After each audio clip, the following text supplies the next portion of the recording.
सातारा जिल्ह्यातील जावळी तालुक्यात आता कोरडवाहू शेतीचे चित्र बदलतंय। बामणेवाडी वालूत गावातील शेतकऱ्यांनी खरीप हंगामातील सोयाबीन, ज्वारी, हरभरा, गहू ही पिके एआय टेक्नॉलॉजीच्या मदतीने घेण्याचा निर्धार केलाय। आतापर्यंत फक्त बागायती शेतीपुरती मर्यादित असलेली एआय तंत्रज्ञान आता कोरडवाहू शेतीलाही वरदान ठरते। न्यू टच ॲग्रिकल्चरल कंपनीच्या पुढाकाराने साताऱ्यात हा पहिलाच प्रयोग सुरू झालाय। जावळी तालुक्यातील बामणेवाडी आणि वालूत या दोन गावांमध्ये एआय आधारित मशीन बसवण्यात येणार आहेत। या मशीन वातावरणातील बदल, जमिनीतील ओलावा, पिकाची स्थिती यावर लक्ष ठेवतील। यातूनच खताचे नियोजन, पाण्याचे व्यवस्थापन आणि रोग नियंत्रणाचे अचूक मार्गदर्शन शेतकऱ्यांना मिळणार आहे। टेक्नॉलॉजी फक्त श्रीमंताची मक्तेदारी आहे, हा समज आता इथला गरीब शेतकरी मोडीत काढतोय। आम्ही 50 एकर शेती ऑटोमेशनवर आणली।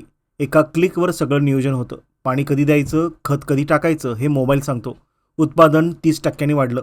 आता हेच मॉडेल कोरडवाहू शेतकऱ्यांसाठी वापरणार। रोटरी डिस्ट्रिक्ट आणि न्यू टच ॲग्रिकल्चरलच्या अधिकाऱ्यांनी गुलाबराव भिलारे यांच्या माध्यमातून स्थानिक शेतकऱ्यांशी संवाद साधला।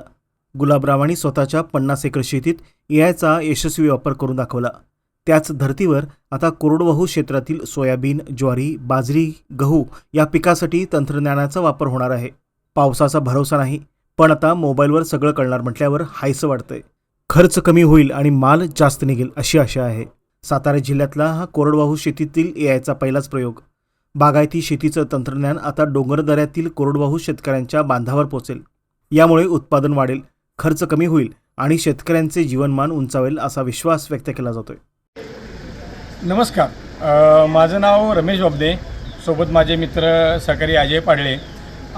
माझं गाव वालूत, राधाकृष्ण नगर, बामणेवाडी आणि आमच्या मित्रांचं गाव रामवाडी। आम्ही सातारा जिल्ह्यामध्ये वालूत, रामवाडी आणि बामणेवाडी ह्या 3 गावामध्ये जिल्ह्यातील पहिला कोरडवाहू पिकांसाठी एआय पद्धतीच्या टेक्नॉलॉजीचा वापर करण्याची सुरुवात मुहूर्तमेढ आज आम्ही रोटरी क्लब आणि आमच्या 3 गावच्या संयुक्त ग्रामस्थांच्या मदतीने आज आम्ही याची मुहूर्तमेढ रवलेली आहे।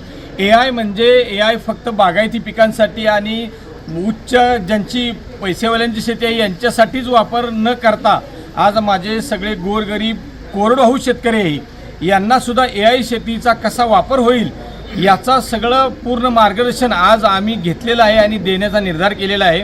कोरडवाहू शेतीतून सुद्धा भरघोस आर्थिक सुबत्ता येऊ शकते हे एआयच्या माध्यमातून आज आम्ही शक्य करण्याचा निर्धार बांधलेला आहे।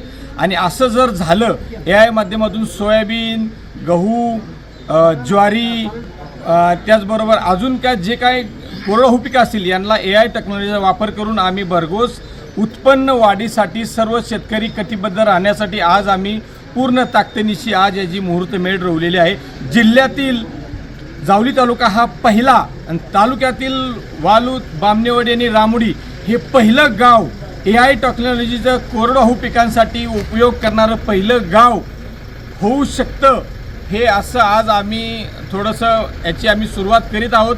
आणि यासाठी आम्हाला सर्व प्रशासन आणि आमच्या गावकऱ्यांची पूर्ण मदत यामध्ये आज झालेली आहे। नमस्कार, मी गुलाबानंदराव भिलारे, या वालूत गावचा रहिवासी आणि या गावामध्ये आता गेली मी साधारणतः 17-18 वर्ष झालं शेती करतो।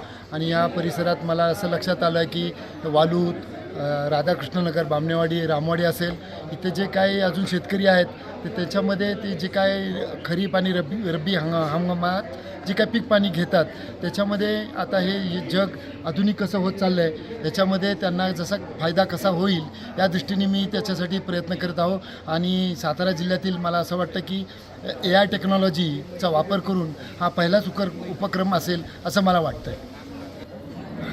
एआय टेक्नॉलॉजीचा वापर आपल्या या शेतीसाठी फार छानपणे करून घेता येईल की हवामानाचा अंदाज असेल, रोगराई कधी येणार असेल, त्याचा परिणाम आपल्या पिकावर कसा होईल, किंवा आपल्याला शेतीला पाणी खरंच गरजेचं आहे का पाणी अति होत आहे का, किंवा आपल्याला खतं कुठल्या प्रकारची दिली पाहिजे, आपल्या जमिनीमध्ये कुठल्या क्षार कमी आहेत किंवा कुठल्या याच्या गरजा आहेत याच्यावरती तो आपल्याला अतिशय उत्तमपणे आणि ॲक्युरेटली मार्गदर्शन त्याच्यातलं मिळत राहतं आणि उत्पन्नाचा हा नक्कीच फायदा होत राहतो। म्हणजे जर टक्केवारी मोजायला गेलं तर अंदाजे त्याचं डबल कसं उत्पन्न होईल याच्यापर्यंत आपल्याला पोचता येईल।